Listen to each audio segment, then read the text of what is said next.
Good morning. Welcome to the Center for Strategic and International Studies and today's fireside chat with United Nations High Commissioner for Human Rights, Volker Türk. I'm Marti Flacks, Director of the Human Rights Initiative and Khosravi Chair in Principled Internationalism. And we're delighted to welcome High Commissioner Türk to Washington on his first official visit to the United States, about 6 months, maybe to the day almost, of his taking office in August of 2022. He comes into this position at a landmark moment as we approach the 75th anniversary of the Universal Declaration for Human Rights this year, but also amidst a wide variety of human rights crises and abuses around the world, from Ukraine to the situation of the Uyghurs in China, and even in the last few days, the evolving situation in Khartoum and in Sudan. Fortunately, Mr. Türk brings with him a long career in the UN system and in international human rights that has prepared him very well for today's conversation.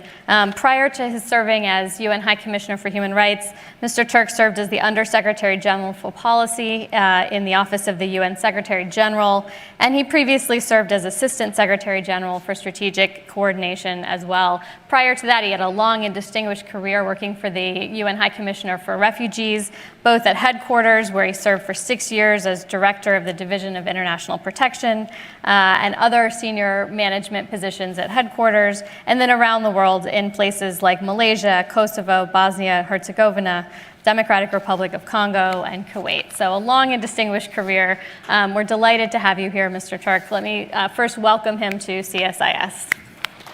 Thank you. So thank you so much for being here today and for what I think will be a really interesting conversation at a really critical time. Before thinking about the bigger picture, I wanted to start with the topic that's been in the news the last few days, and that's the situation in Sudan. So as you arrived in Washington, over the last 3 or 4 days, we've seen a fragile situation really start to fall apart, fighting around the country between the Sudanese armed forces and the rapid support forces, and devastating consequences for civilians in Sudan. You were in Sudan last fall, your, I think, first official visit as High Commissioner, and while you were there, you called for a human rights-based approach to the situation, to the transition to civilian rule. Obviously, that hasn't happened. What's your sense of what's gone wrong over the last 6 months, and what needs to happen right now to get that things back on track? Well, thank you very much, first of all, for the invitation. It's great to have this exchange with yourselves and with the audience as well.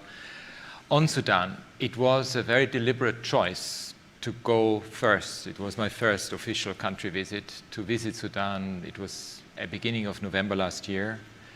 I went there because I was so impressed by what the Sudanese people have done ever since the throwing over the previous dictatorship with al-Bashir, and I admired the perseverance of the Sudanese people in that regard. And when I came to Khartoum, and then we went to al-Fashir in Darfur as well, I mean, I could witness that despite the fact that there was a military takeover a year earlier, in October 21, there was incredible resilience and willingness and determination by the people of Sudan to go back to the civilian rule and to basically make sure that the military are no longer in power.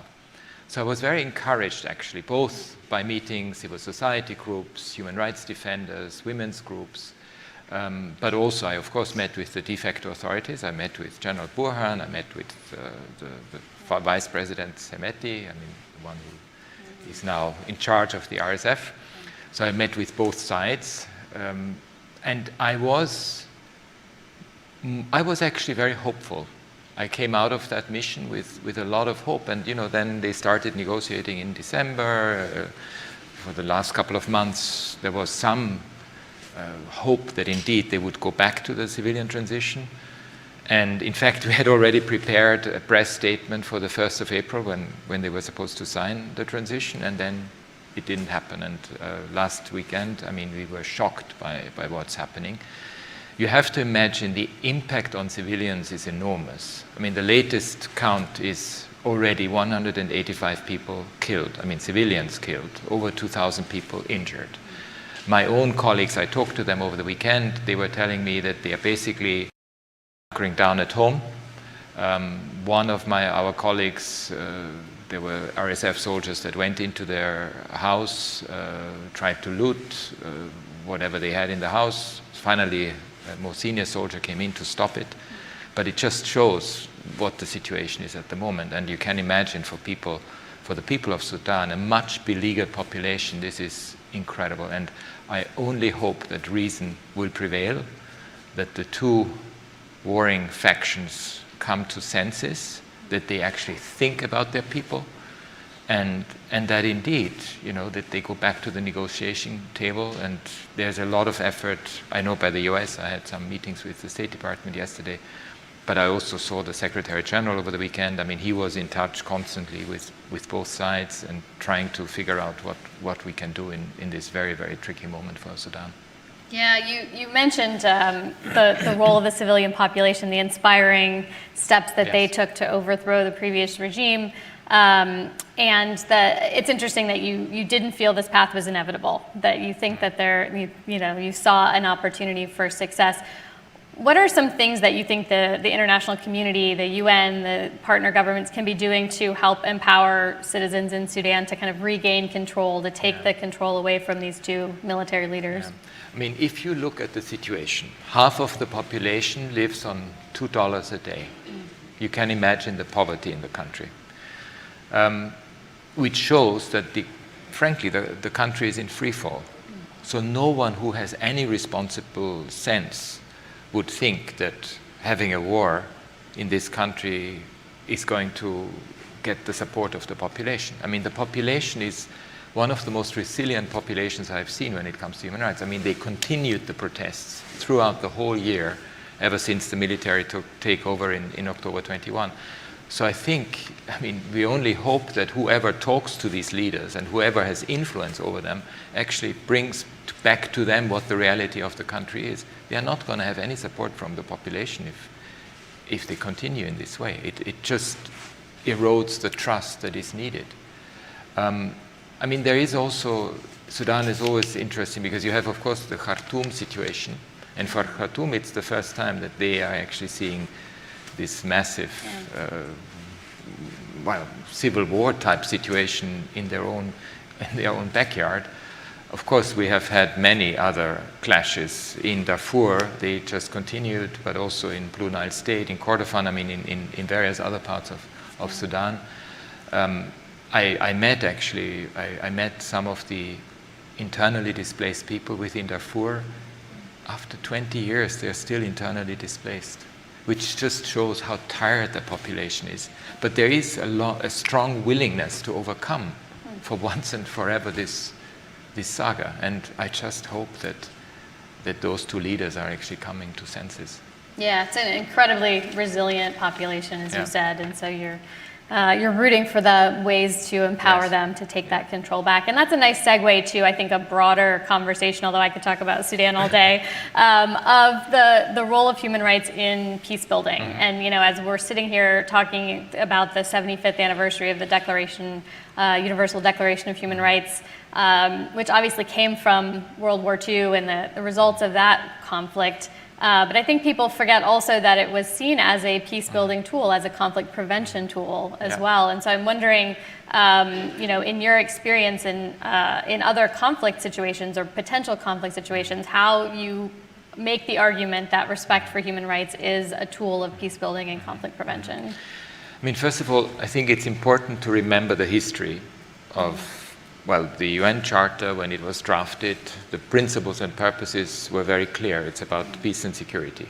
Coming out of these two horrible world wars that the world had faced at the time. But it was directly linked to human rights. And the Charter itself talks about the promotion and protection of human rights, both in the preamble, but then also in a number of articles. So one of the important, we have always these three pillars: peace and security, development, and human rights. The Universal Declaration of Human Rights was really the first manifestation of what this means concretely, by making sure that fundamental freedoms, civil rights, human rights, which in the international arena we call human rights, are actually put forward as a principle and the purpose of the United Nations.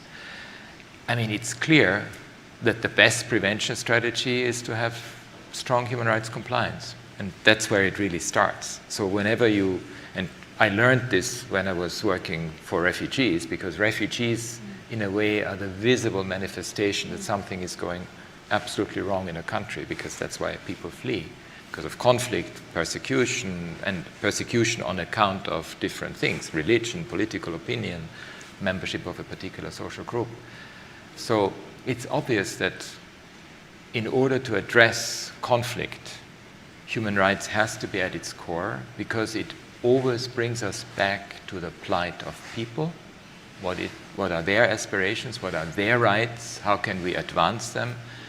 And that's why human rights have to be part and parcel of any peace agreement. But it also has to involve, which is Women, Peace and Security agenda, it has to involve different groups. It has to involve the whole of society. It's not just, as we saw in South Sudan, a deal between 2 or 3 men. It has to be a deal that is anchored in the society as a whole and involves, in particular, young people and women's groups. Yeah. That's absolutely key. This is also the 5-year anniversary of Pathways to Peace, right? Yes. Which is this United Nations World Bank joint approach to as a strategy to prevent conflict by those 2 institutions, right? And they focus on sustainable peace and sustainable development, but human rights is the common thread between them, right? And what does that look like to you? What is a rights-based approach to that sort of sustainable peace versus sustainable development look like to you? What are the principles that you want to infuse into that process? Yeah. So, and I think it's important to also clarify, because sometimes the sustainable development agenda is seen as being apart from the human rights agenda. Yeah. It's actually not. If you analyze the Sustainable Development Goals, 95% are anchored in human rights obligations. So the Sustainable Development Goals are not just something that, at some stage the world thought we have to do this. No, it's actually anchored in the whole human rights framework. It goes into economic, social rights, but these are rights. These are rights that people have. I mean, to get rid of poverty the fact that we have poverty and abject poverty is a human rights failure. So it's important to remind ourselves that the Sustainable Development agenda is intimately linked. In fact, it comes from the human rights body that has, and the mechanisms that have existed over the last 75 years.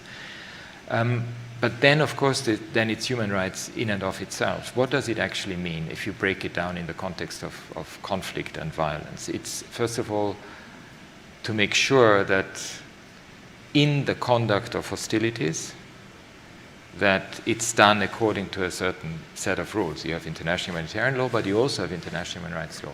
And that has to be respected. It's clear about sparing the lives of civilians. It's clear about how to protect and treat prisoners of war.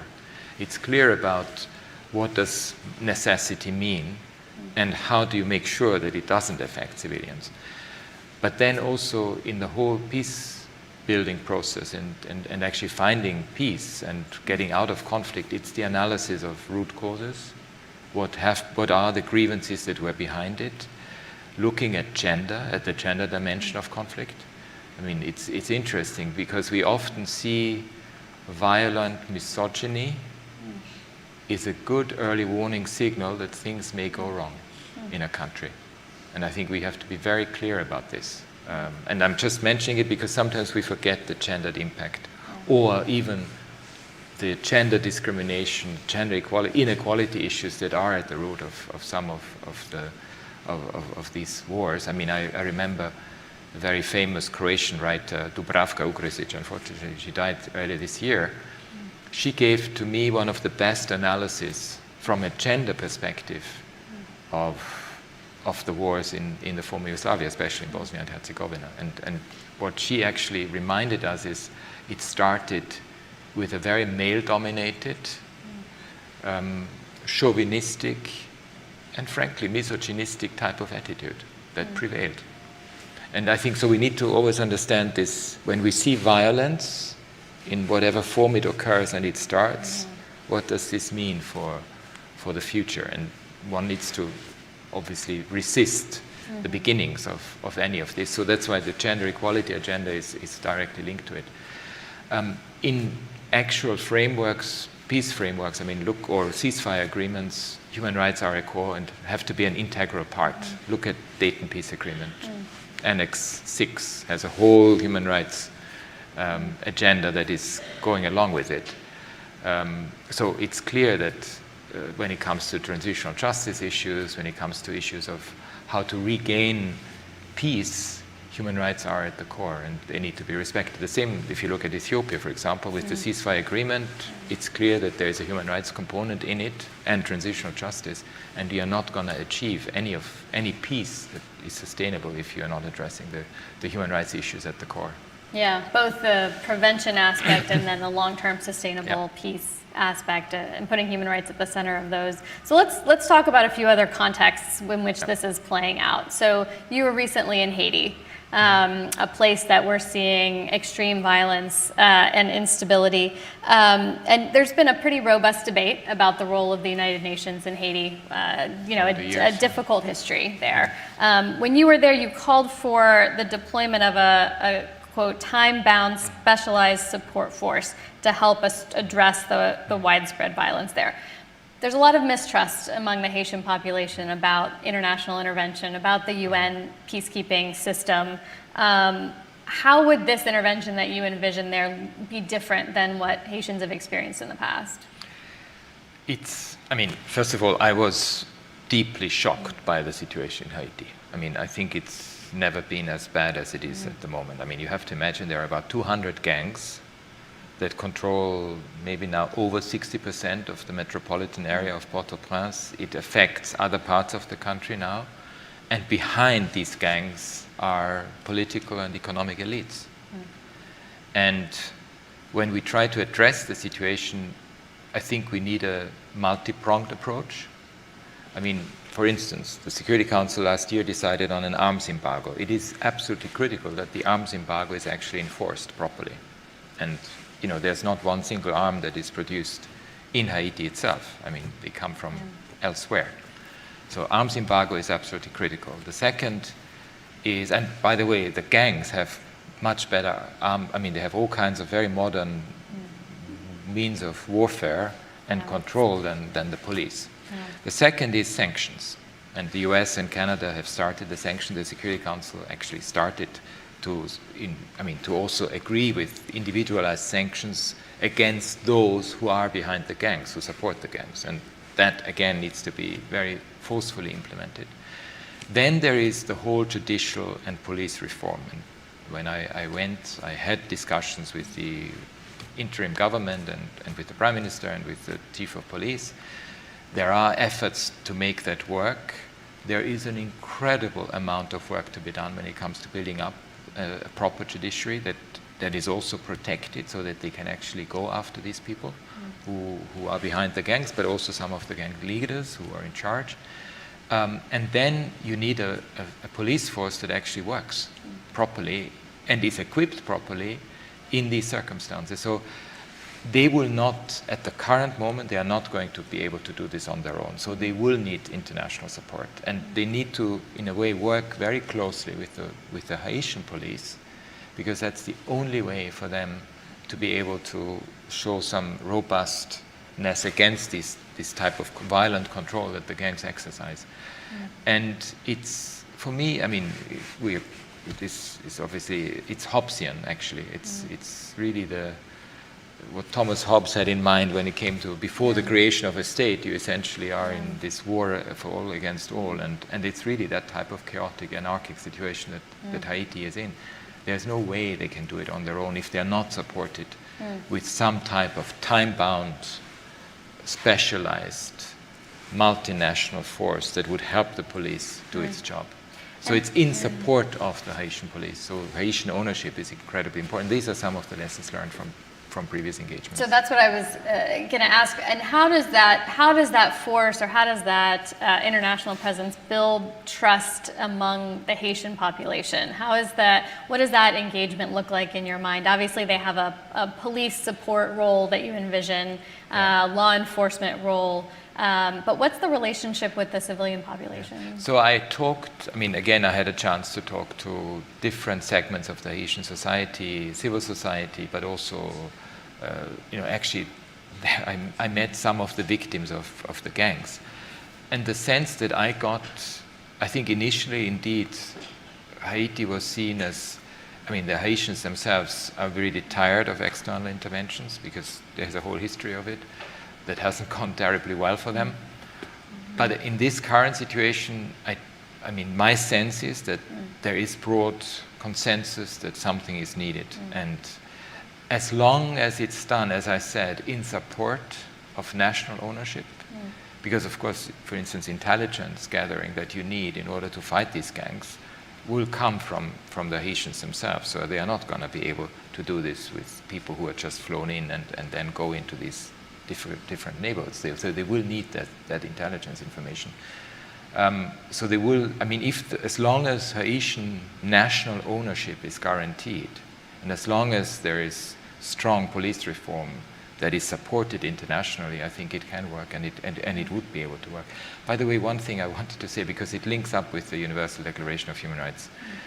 We always talk about the American and French Revolution, that in a way were the strong influences of the big human rights movement that we enjoy today. But let's not forget the Haitian Revolution. 219 years ago, it was Haitian, it was slaves who stood up and said, that's enough, we want to overcome slavery, racism, and colonization, and that is really the origin. I mean, it's actually a human rights movement. It's one of the first human rights movements. One of the earliest ones, yeah, absolutely. It's important to remember that. It's a great reminder, especially as and we're going to come around to this later, but especially as we think about the circumstances under which the Declaration was adopted at a time at the UN where there were only 68 member states, right? And most of the countries around the world were not represented in that conversation. And yet, that text, those ideas, that definition of human rights has largely persisted for 75 years. It's been adopted, and maybe some of that is because its origins stretch far back beyond World War II and beyond that moment at the UN. Exactly. So, I want to talk about sort of moving from conflict prevention and addressing conflict to accountability for human rights abuses, and the situation in Ukraine, because that's where we're dealing with, ironically, in the midst of conflict. This is one of the rare circumstances where there's a move towards accountability even during conflict. So of course, when it comes to individual criminal accountability, we saw the ICC issue its first arrest warrants against Vladimir Putin and one of his senior advisors. And so we can talk about individual side of this, but I'm really interested in your thoughts about state accountability for this kind of abuse. This has been more challenging, and particularly when it comes to great powers, large countries, it's really stretched the system. So of course, Russia was expelled from the Human Rights Council. But as we speak, it's chairing the UN Security Council and setting the international peace and security agenda for the month, which is ironic. What's your assessment of how well we're doing on state accountability for human rights abuses, and where do you actually see any opportunity to make progress there in these difficult situations? First of all, I think there are some good examples from the past. I've worked in Kuwait in the beginning of the 90s, as you know. Invasion by Saddam Hussein of a country. Security Council was, thank God at the time, I mean, it was a different time for the UN more generally. I mean, it was clear that that's unacceptable, and as a result, Kuwait was liberated. There was a UN compensation commission that was founded as a result of that, which basically meant that, and that was taken from Iraqi assets, there was an individualized process for those who had incurred damages that they could make a claim, file the claim, and get compensation. And in fact, it was only, I think, very recently that commission ceased its work because it fulfilled its work. And that actually shows it is about state responsibility at the end of the day. I mean, if you are in flagrant violation of the Charter, and you have obviously done damage to not just another state, but also to individuals. And in fact, I know about it because refugees who had also suffered, who had lived in Kuwait, could file for compensation because they had damages as a result of what happened to them during the occupation. So there are interesting examples from the past that it's worth looking at in the current context. I think we often, in international law, we have, of course, human rights law, and that's incredibly important, but general international law and the law of state responsibility is something that one needs to bring forward more and more in this type of context. But on human rights itself, I mean, I know that sometimes there's a feeling out there that it's perhaps not as effective as it could be, but I can tell you, had we not the different mechanisms in place, like commissions of inquiry, for instance, what the Human Rights Council in and of itself, which is an intergovernmental body, what they are able to do by having a fact-finding mission or a commission of inquiry established is incredibly useful to make sure that we document and then report on human rights abuses that could then, and is sometimes used also for criminal prosecution purposes, at the national level, at regional level, or at the international level. And that's very important for accountability. There are other means as well, and in the ideal world, you would have a court that decides on human rights issues more generally. But we have existing mechanisms that work. The International Criminal Court, for example, is one that increasingly has gotten involved in, look at the situation in Burma, Myanmar, or now also in Ukraine. They are actually working very hard to make sure that accountability is served.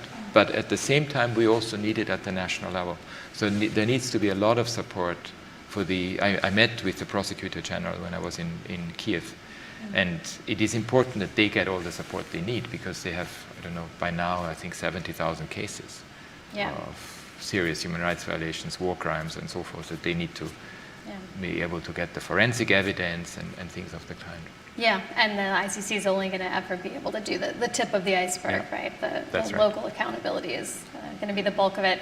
But you mentioned the Human Rights Council and the opportunities there to debate these issues and send fact-finding missions and that important role. I want to talk about another tricky situation where we haven't gotten that far in the Human Rights Council. So your predecessor, famously in her last minutes in office, released a report on abuses by the Chinese government against the Uyghur population and other Muslim populations in China.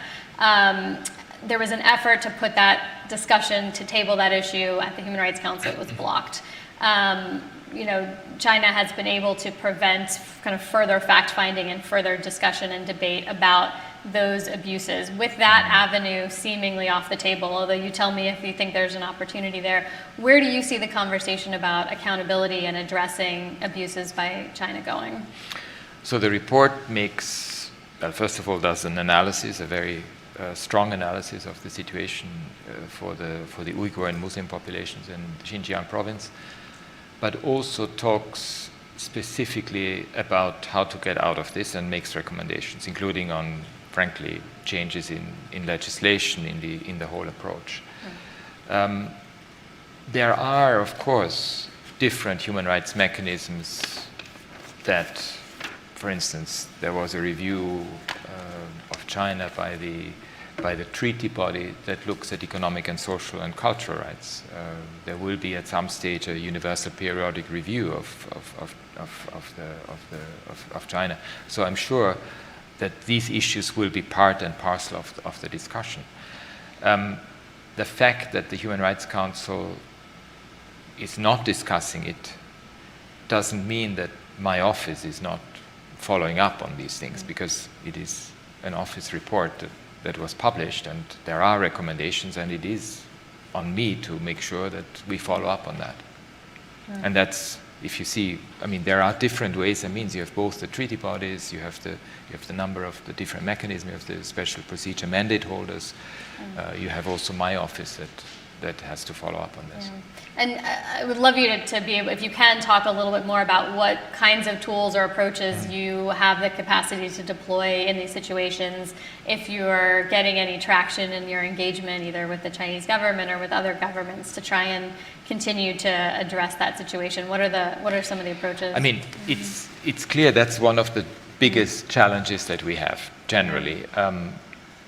because of course you have the ability to speak publicly about things, and that's part and parcel of my mandate, but I also have a mandate to engage in discussions with governments on human rights issues. So it's a bit of a difficult navigation and balancing act which has to be done. But I can, for instance, I was in Venezuela, just to give you one example, where again you have a very, very difficult, very complex human rights situation. I was able, and one where, as you know, there are all kinds of different views about what's actually happening in Venezuela. And I had a chance to meet with the civil society groups. I had a chance to meet with human rights defenders and with victims. But I also met with the different parts of the administration and of the government, including with President Maduro, precisely to discuss, and you probably saw in my media statement at the end, it was very clear the type of issues that we discussed and we put forward, including on torture, on arbitrary detention, on issues of legislative reform. And it was important, and the government agreed, to renew the presence of my office in that country. And they have been able to do quite a lot of work. And that's not often done publicly, but it actually, and I heard it also from human rights defenders, it's very much appreciated because it gives hope and provides a safe space for people who are faced with human rights issues in a particular country context. So I think there are ways and means to do this job. It's sometimes not obvious. Sometimes we have to go deep into our toolbox. Sometimes we succeed, sometimes we fail. But at least we will never give up to do our utmost to address this type of situations. Yeah, well, and just like bilateral diplomacy, I know from my experience, so much of that happens behind the scenes that doesn't get discussed publicly. You alluded earlier to the outreach that you also have to do to like-minded governments, thinking through the tools that they have that you don't have to deploy in these circumstances, of which there are many. We just had here in Washington and some other capitals a summit for democracy. This is a Biden administration initiative, now co-hosted by Costa Rica, South Korea, Netherlands, Zambia, with the idea that democracies, like-minded governments are going to come together and put democratic principles and human rights at the center of their domestic policy and their foreign policy. And that's been a talking point of the Biden administration for 2 years now, putting human rights at the center of foreign policy. I'm interested to hear from you your impressions of what that means to put human rights at the center of foreign policy when you engage with like-minded governments around situations, whether it's Venezuela or Sudan. Do you see that conversation, that movement around language, making a change in their actual policy? Is it rhetoric, or do you see kind of progress in like-minded governments engaging on human rights issues around the world? Well, first of all, let's be clear, and that brings me back to the 75th anniversary of the Universal Declaration of Human Rights. It is important that we assume at the outset that governments would not want to be seen to be in violation of human rights. And that's quite interesting, because whenever I have discussions, including with very difficult governments, they actually do not want to be called out. They do not want to be seen that they are violating human rights, irrespective of what type of governance form they have. I mean, be it a democracy or be it a more autocratic form of government. They actually do want to be seen, whether or not it's reality or whether it's perception. They want to be seen to be complying with human rights norms. That gives us a lot of leverage, and it gives others a lot of leverage, and it actually helps to have an international discussion about human rights, because very often we hear the argument, well, this is interference in domestic affairs, this is a national sovereignty issue. Well, it is not, because it is about international human rights norms, which is why I think in any type of government, be it here, be it in Europe, be it in many countries in the global south, it's important to look at human rights from essentially three different perspectives. At the domestic level, what can we do better, because nobody is perfect? At the regional level, we just discussed Haiti, but we could discuss many other situations here as well, and Venezuela. And then there are issues at the global level of how to make sure that that the normative framework that has been established over the last 75 years is not just lip service, but actual deep commitment. And that does require a discussion among governments about how to help each other out when it comes to difficult situations. And that's not an issue of the type of governance form that they have chosen. It is an issue of actually bringing it back to the actual letter and to the norms that the Universal Declaration of Human Rights puts forward. That's an interesting framing of helping each other out on human rights issues. That's definitely the approach that I think the Biden administration has started to take in the self-reflective. We're trying to figure it out here. Yeah. Let's figure it out together. It's not that, but it's not the perception of human rights conversations. Right? And I think it's important, for instance, this administration has invited all special procedure mandate holders. Yeah. And that's great. Wasn't always the case in the past, but it's good that there is this learning exercise, but it also is a good signal to others who are not inviting the different mechanism of the human rights system to come and nothing to be afraid of. Nothing to be afraid of. Yeah. And that's a little bit the sense that we are also trying to impart on to others, because they need to be seeing it, okay, nobody's perfect, we can all learn from each other, we can actually learn from from different comparisons, and if there are issues that are very serious, we need to be we should accept the fact that it will have public scrutiny also internationally, and we need to get to a different place when it comes to it. It's actually the Universal Periodic Review in a way did precisely that, but we need to almost make sure this becomes a much bigger issue, especially in situations where it's very, very complex. So you talked a lot about the universality of and the universal acceptance of human rights. I want to talk a little bit about areas where it's evolving, where the understanding of human rights challenges is evolving. One of the topics that came up was a big focus at the Summit for Democracy and in the conversations in human rights now is the role of technology and the unique challenges that technology is posing to human rights. Opportunities, yes, also, but also challenges. We're seeing that in the context of the conflict in Ukraine, the kinds of war crimes the Russians are committing, cyber attacks, and also just using online technology to help them target civilians. So I think sort of two questions for you. One is, do you think the current international legal architecture is adequate to address the challenges that technology is facing? And then a related question, which is, the technology is driven by the private sector. It's the abuses that stem from it are often committed by governments, but they're facilitated by private companies. There's been a real evolution, of course, in the last 10 years about expectations of the private sector. The UN Guiding Principles on Business and Human Rights came out. And now governments are pushing further in this. What's your sense of the evolution of expectations of the private sector when it comes to human rights and technology? If one looks at the fourth industrial revolution, which is technology, if you look at it, this has been happening in the past as well, you always have a lagging behind of regulatory and normative frameworks and the developments that basically these type of revolutions actually bring forward. And we see that today. We have seen how much technology is a force for good. It has changed the world in ways that we don't even understand entirely, especially if you look at artificial intelligence these days. And I think one of the big aspects is that we need to constantly have almost a strategic foresight mentality in our own mind, and the impact. So it's really looking into the future, looking at different scenarios, thinking also of future generations. In the climate change debate, that's one of the key aspects of it. And envision what could be potentially very beneficial, but also what could be harmful. And that's where there's a lot of catch-up to be done.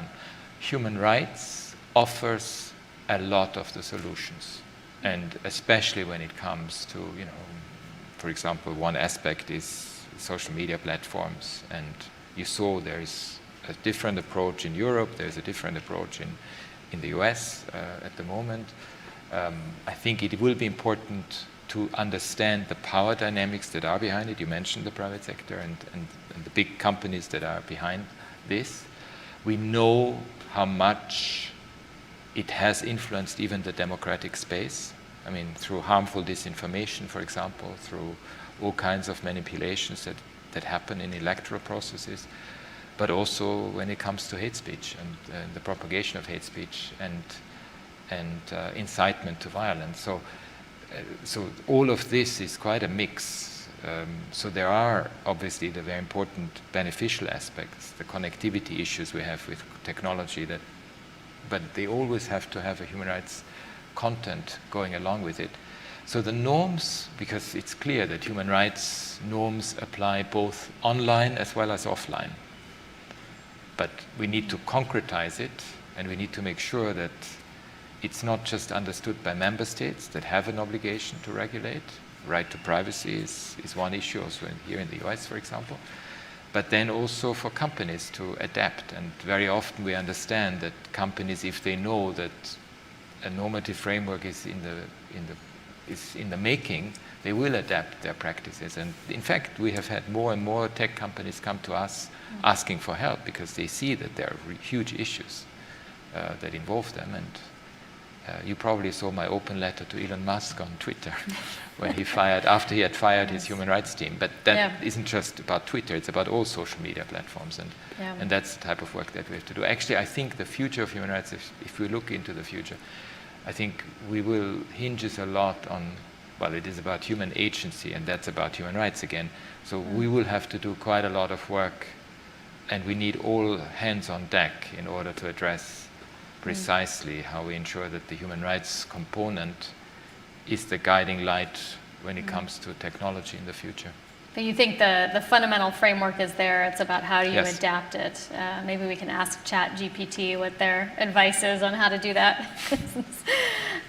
So I just have a few more questions for you, and then I'm going to actually open it up to questions from our audience in person as well as folks online.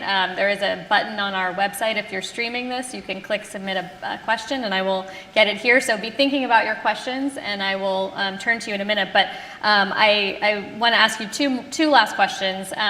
One is that you referenced climate change, and I think we would be remiss if we didn't touch on that as an area that is fundamentally connected to human rights, but isn't always framed as a human rights issue. But we know, and as you've said, that thinking about it from a human rights perspective is going to be fundamental to addressing it. But it's an area that wasn't a focus of the Universal Declaration of Human Rights. Just recently, we saw the UN General Assembly adopt a resolution saying there is the right to a healthy environment. But that was a long time in coming, and there was some pushback against this idea that rights evolve. What's your sense of where that debate is right now, and how we can incorporate a human rights approach into how we fight climate change? Yeah. So, I mean, the fact that you didn't have climate change mentioned in the Universal Declaration of Human Rights doesn't mean that human rights wouldn't be a very strong factor in the consideration of policies around climate change. I mean, just for me, human rights is a bit, maybe it's an organic thing, right? You have the roots, that's the Universal Declaration of Human Rights, you have the tree, and you have the branches that go into all kinds of directions. I mean, maybe it's a good image to use in the context of the environment. And so you have, of course, coming from the roots, you have different areas that go into different directions. And the right to a healthy, clean, and sustainable environment that was adopted last year is one. And it's good that, because human rights is about the interaction among each other, with each other, but also with nature and with the planet. And because this ensures the right to life, for example. It ensures the enjoyment of an adequate standard of living. So you can always bring it back to the human rights norms. And we know, and we have done a lot of studies in the Sahel, for example, where we see the impact of climate change already now on people's lives, particularly women. I mean, there's a whole gender, again, a strong gender dimension to it, on migration issues, on displacement issues, and so forth. And I mean, look at Somalia, we know that, or Iraq.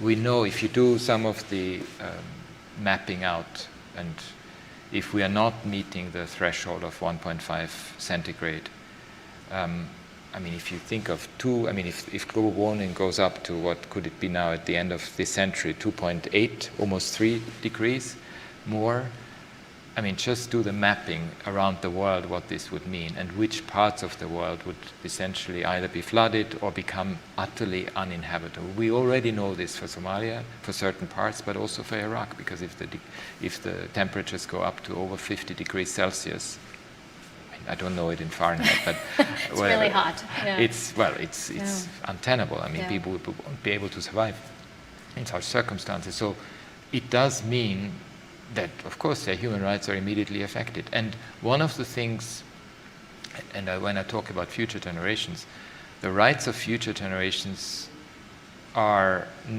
we don't have governance systems in place that actually take that into account. We don't have, I mean, the short-term electoral cycles that we are used to are not very good for long-term planning.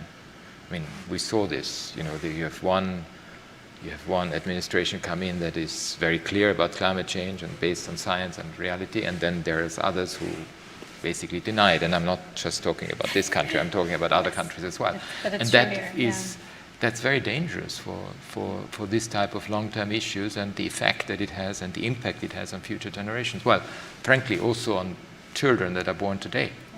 And then what does it mean for the end of this century, for example? And so there is, I mean, it is a human rights issue as well. And because it affects human beings and it affects the exercise of their and the fulfillment of their rights, it affects their freedoms. So it does put a huge onus on governance, both at the domestic level, but also at the global level. Because of course, climate change is not going to be resolved by one country alone. It has to be everyone everyone has to buy into this. But let's also not forget, and this is often mentioned when it comes to common but differentiated responsibilities, climate change was brought about essentially by the industrialized world, with huge impact on the global south, which is why compensation and loss and damage come in as very important tools. But you see this very much as part of your human rights agenda. Yeah, very much so. So we've touched on women and girls a few times, and I want to come back to one situation that we really would be remiss not to talk about, which is Afghanistan, where we've seen overall incredible deterioration, both of the human rights situation and the humanitarian situation, but one that acutely and particularly not just affects women and girls, but targets women and girls. And the recent bans by the Taliban on female aid workers and now female UN workers is exacerbating that. It's an understatement to say it's exacerbating that situation. You called it utterly despicable, which it undoubtedly is.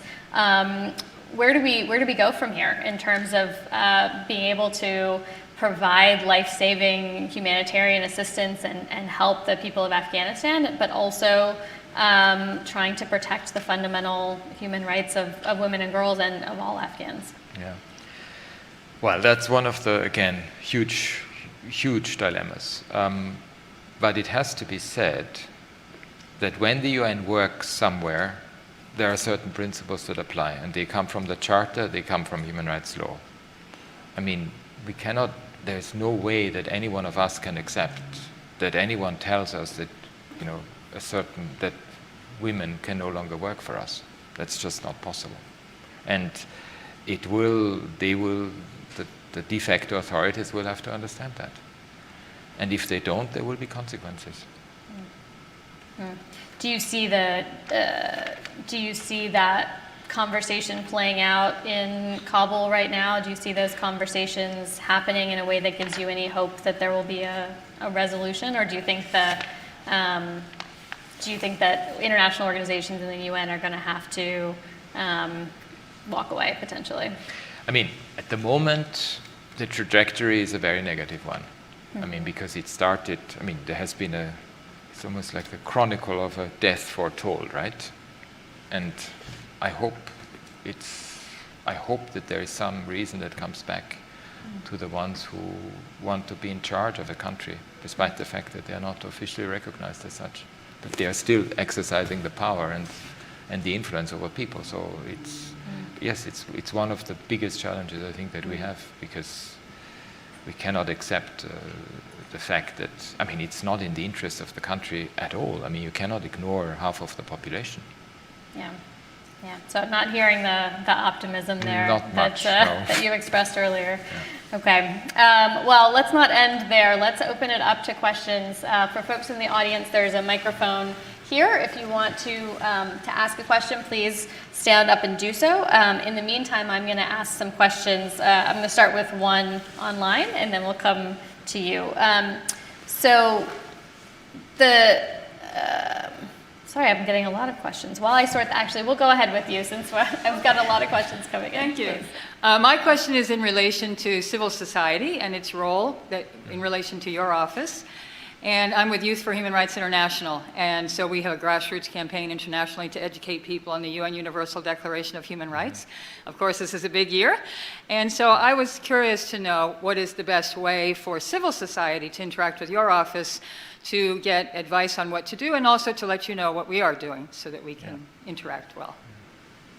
I mean, I can immediately, do you want me to answer? Yes. Go ahead. Look, first of all, civil society is, of course, we are within the UN the organization that interacts probably the most with civic space and civil society. I also see, as you know, one of the big challenges that we face, that we see a lot of regression when it comes to civic space, and that's a big worry for us when we talk about democracy and so forth. I mean, we need civic space in all countries around the world. It's a key thing.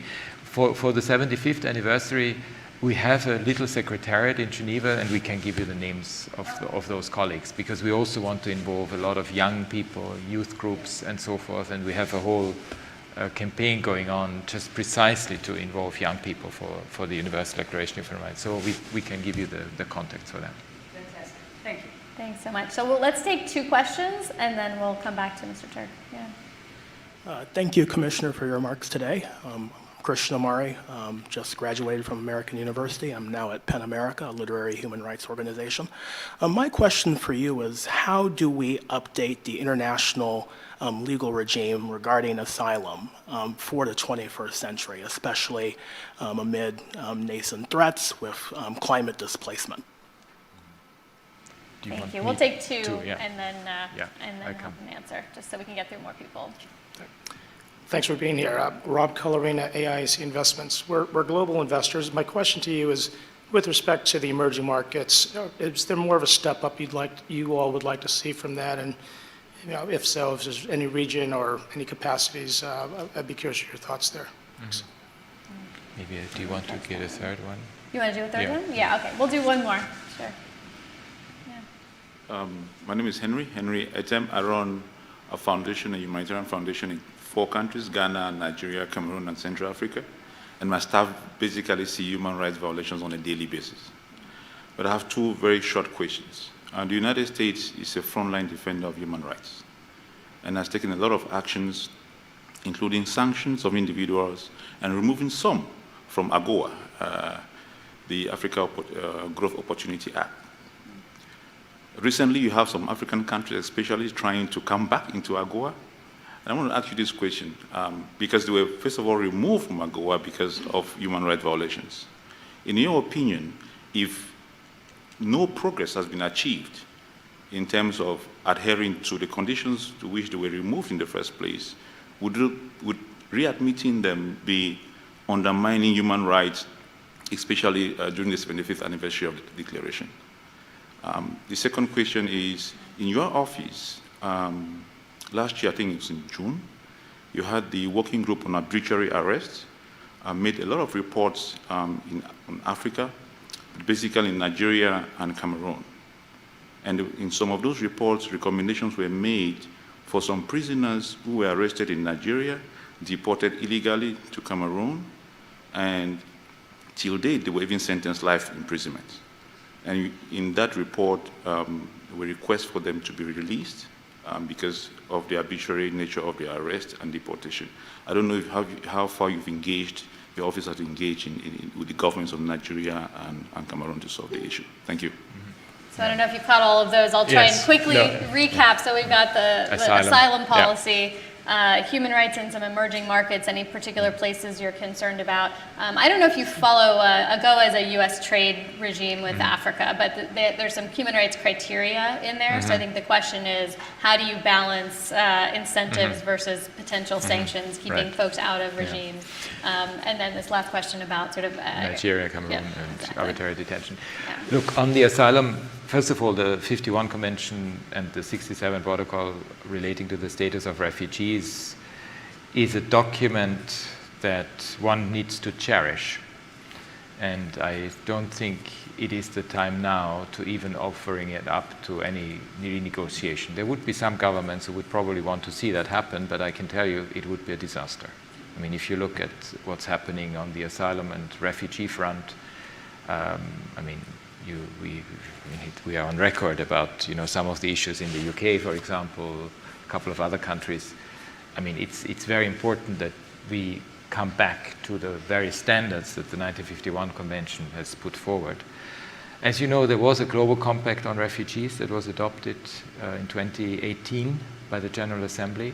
It actually, despite the fact that it's not legally binding, but it complements some of those aspects that are incredibly important, especially with responsibility sharing mechanisms and so forth.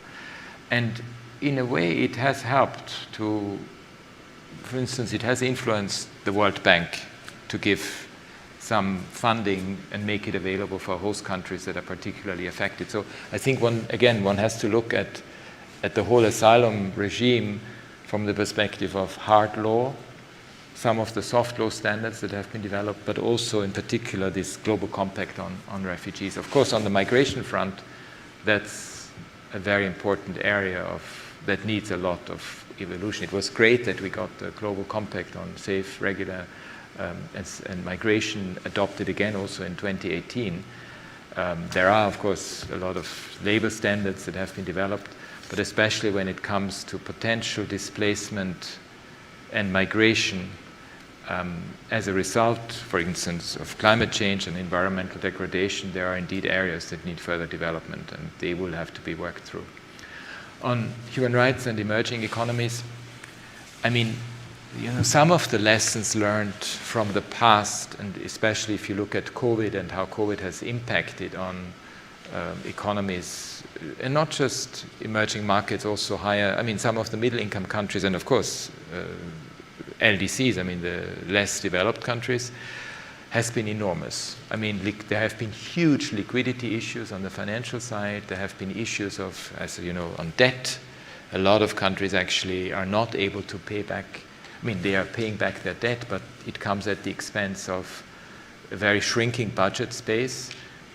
And you have heard us, but also the Secretary General, be very clear about the need to reform the international financial architecture and look at debt in a different way in the future, learn the lessons from it, and frankly have a hard look at the Bretton Woods institutions, whether they're still fit for purpose in the current environment when we have climate change coming in, when we have the lessons learned from COVID and from the pandemic. So I think that's really absolutely key, that it's an area, again, of human rights. And I have my colleague Peggy Hicks with us. We are going to work, and the colleagues are working on combining economic models and economic systems with human rights, basically a human rights economy concept that is going to be extremely important, because economic models look at things in a different way than we would look at them. To marry both is going to be very, very critical. On the issue of trade and human rights and sanctions, I won't hide from you the fact that when it comes to especially sectorial sanctions, that there is an issue, because very often, even if there are humanitarian exemptions, they don't often work in the way that they should. So we need, I think it is important to have the possibility of using individualized, targeted sanctions, as is the case in Haiti, where you actually identify individuals who are behind some of those horrible abuses. But then the question of more sectorial sanctions is a big issue, and I think one needs to have a very fresh look at this, and that also then comes along with trade and human rights. Of course, when it comes to trade agreements, when it comes to all kinds of issues in the financial side, it is clear that there is need for respect for international standards, and including, of course, human rights law. So there is a direct relationship that I would see. But sometimes let's think more of incentives rather than of disincentives, and I think it's sometimes the mindset that also helps influence the way we and the respect that we have towards our partners. And I think there's been, I know that from some of the discussions that we had in the past on migration and refugee issues in particular, where there was a certain arrogance that came across, and that doesn't help with partners that are already particularly affected. So I think it's more of a way to come to a common vision around things, which of course has to include human rights, and that's absolutely critical. On the particular situation of arbitrary detention, in the countries that you mentioned, but also more generally in the world, we pushed a lot at the beginning of this year, using the Universal Declaration, the 75 years of the Universal Declaration of Human Rights, as an entry point for governments to have a fresh look at people that they have arbitrarily detained. And we have had some successes, sometimes difficult to talk about it publicly. We have had some releases of people who were arbitrarily detained, but it's a big concern for us, because frankly, this shouldn't happen in the 21st century. We shouldn't have people who are human rights defenders being detained and punished and sentenced to things. This is just we should really find a way for the whole world to come together and say this doesn't make any sense. And maybe even more generally, looking at incarceration in a different way in the future. Yeah. Can we keep you 3 more minutes to do 2 last questions? All right, we'll go ahead with these last 2 questions. Good morning. Thank you so much for being here today. My name is Alejandra Ureta Melcon. I'm currently a graduate student at the American University. My question is also related to the issue of climate change and ensuring the protection of human rights. So I wanted to ask your thoughts on what tools are available for ensuring a baseline level of protection for climate migrants who currently do not fit under the definition of a refugee, and whose rights are threatened as a result of climate change, and what your thought is on some of the ongoing litigation and pathways that are being explored, such as the relation to non-refoulement, which was the discussion in the Teitota case. Thank you. Hi, thank you for your enlightening remarks. My name is Grace Kang. I'm with the Institute for Korean American Studies. And my question is, if you could have a meeting with Joe Biden, what would you say to him? What would be your priorities and areas of emphasis? Thank you. Well, on the first one, there is, I don't know if you're aware of where's the colleague? Yes. There is the so-called Nansen agenda. I don't know if you heard about that. It was drafted, when was it drafted? I think it was finished, if I remember correctly, in 2015. And it did an analysis of refugee law, displacement issues, and essentially external displacement as a result of climate change. And there are some situations where you can actually bring refugees under you can bring people who flee environmental degradation and the consequences of it under the refugee definition, but I won't go into the whole rhetoric of it, but there is some case to be made on that front, but it will not cover, obviously, those who flee entirely for reasons that are related to sudden onset disasters, and as a result need to leave their country of origin. And in that case, human rights law kicks in. Because human rights law, you don't return people to situations of danger. That would be inhuman treatment. So you have different norms of human rights law that actually come together. The Nansen agenda precisely tried to consolidate some of these emerging norms. But when it comes to slow onset disasters, which essentially is migration, when it comes to planned relocation, that sometimes happens because certain parts of a country are no longer inhabitable, so you actually have to move people out. It's going to be very, very, very, to actually look into this is very important. On what would I look, I think human rights is at the core of governance, and it's good to have this at the core of it, but it's also important to then become very concrete what this means, both in the domestic, regional, and global context, and to have that type of conversation, I think, is important to have. Wonderful. Great. We'll have to leave it there, but thank you so much for being here, High Commissioner Turk. A round of applause. We really appreciate it. Thank you very much. Thank you. Thank you. Thank you all. Great conversation. Yeah.